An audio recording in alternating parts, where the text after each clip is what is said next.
Just as sunflowers chase the sun, inductees into the South Dakota Hall of Fame chase their dreams day after day, year after year.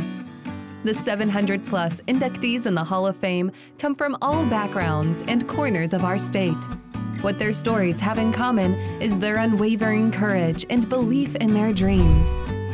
These dream chasers are an inspiration for us all to strive for excellence and believe in our own potential to chase dreams well into the future.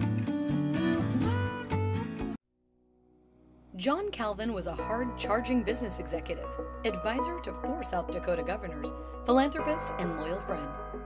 He made sure those around him were thriving and had a generous heart and a mind for business. After a 22-year career in the cement lime division in Sioux City, Iowa, Governor George Mickelson convinced Calvin to move his company to Watertown by offering him the state's first Ready Loan in 1987. That started a relationship between John and the highest levels of South Dakota's government as he became a key business advisor to governors, U.S. senators, and U.S. representatives. Jim, you've been a good friend and a longtime associate and with John. Maybe some of your reflections. What I'll always remember early on, because I was maybe, I was one spot removed, and then eventually I started working with John closely in matters, but I was always impressed by how John took care of his employees. And he recognized that his success was based in large part by what his employees did. And so I think he took good care of them. And of course, as John decided on an exit plan from his business, that was a very successful business here in town, he did something that's not very common, and he turned it into an employee stock ownership program. And many of his longtime employees were financially set after that happened. And I've said this before, I've seen John walking down the street and people walk up and shake his hand because they're an employee. He knows them all by name and they all thank him. And he did that on a larger scale too for the community of Watertown and for the state. Right. And so I always admired how John knew that John Calvin did well when everybody else around him did well. What a great tribute. One of the things he did say, I can't be successful if my people aren't successful. It just doesn't work. So you want them to be successful, and it'll go up, and then I'll be successful. Yeah. I cannot make money if my people don't make money. The people who work for me have to earn a decent living. Yeah. Otherwise, I can't make money. Yeah. He really did believe in the people that worked for him.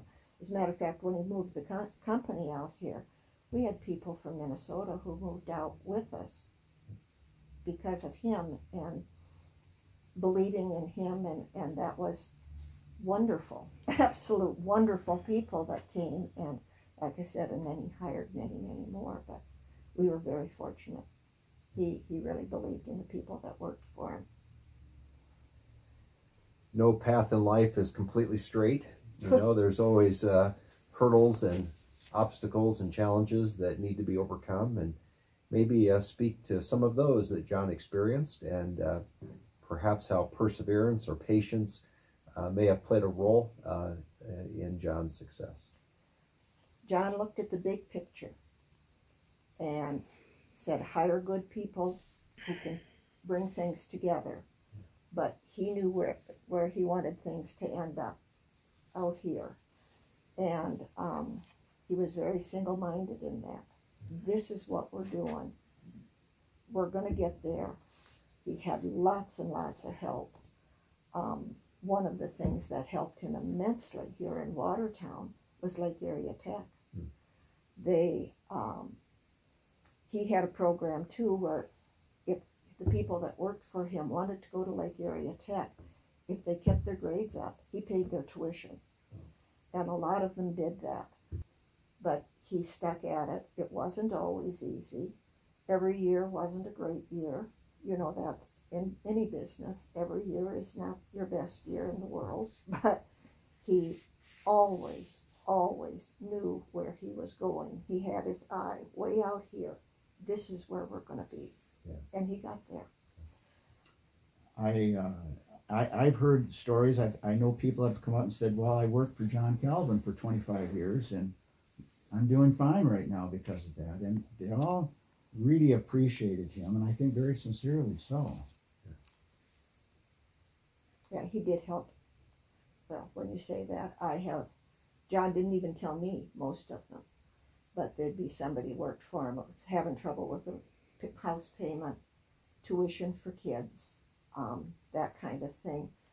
And he would give them, not loan them, but give them the money to help them over a bad time.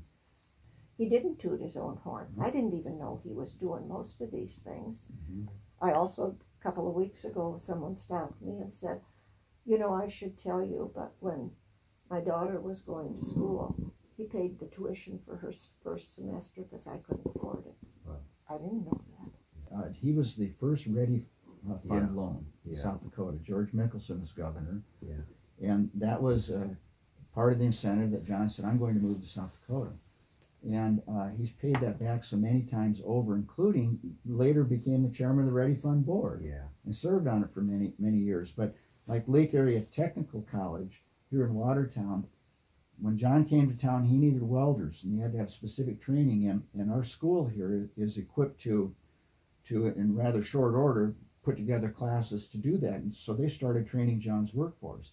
John's been probably the biggest benefactor of Lake Area Technical College in scholarships and support for buildings and various projects going on there, John and Prudy. And so he paid it back many times over to Lake Area Technical College, and we've got a very successful junior college here in town. Yeah, I always thought what a fitting way to start and conclude his involvement with Ready was to be the first recipient, and then to give it back again, as you mentioned, so many times over.